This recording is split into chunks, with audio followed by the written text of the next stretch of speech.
Hello guys, in this video we'll talk about map function. So to demonstrate map function, we will create a function first. Okay, now we create function by def keyword, right? So let me just create a simple function which square a number. Okay, so I'll say def square. Okay, and it takes a number n and returns as the square of that number n into n. So that's the simple way how do we create function in Python, right? Now let me just call this function square and pass 5 here. We are getting the square of 5, which is 25. Okay, now let's say we have a list. Okay, in that list we have 1 2 3 4 5 6 7 8 9. These elements are there. Now this list is pretty long. In real life this list could be more longer than that. Okay, and let's say I want to apply this function, a square function, on this list, right? We can't do that because this function is originally written for taking one number as an input, right? So I cannot say a square and pass list here. Okay, we'll get an error. So what we can do, we can write a for loop.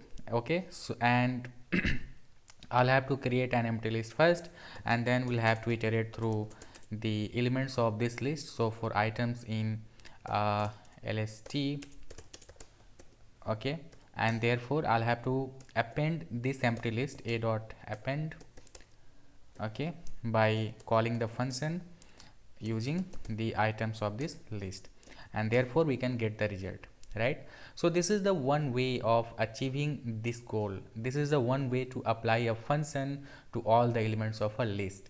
In Python there is one inbuilt function to do the same task, so we can replace this code by using map function. Okay, and map is a keyword. So map takes two parameters exactly.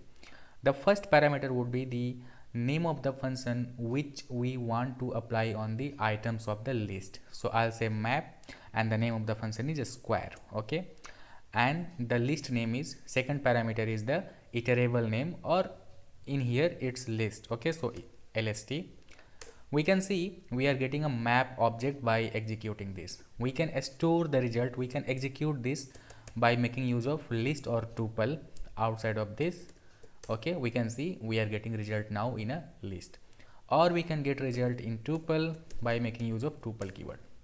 We can store the result. Okay, let me store in b equal to tuple and this.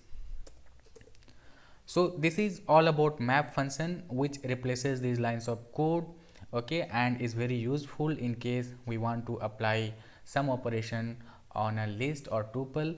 Okay, and in real life this function could be really complicated. Just for demonstration I have taken this simple function. I hope you enjoyed this video. Thank you for watching.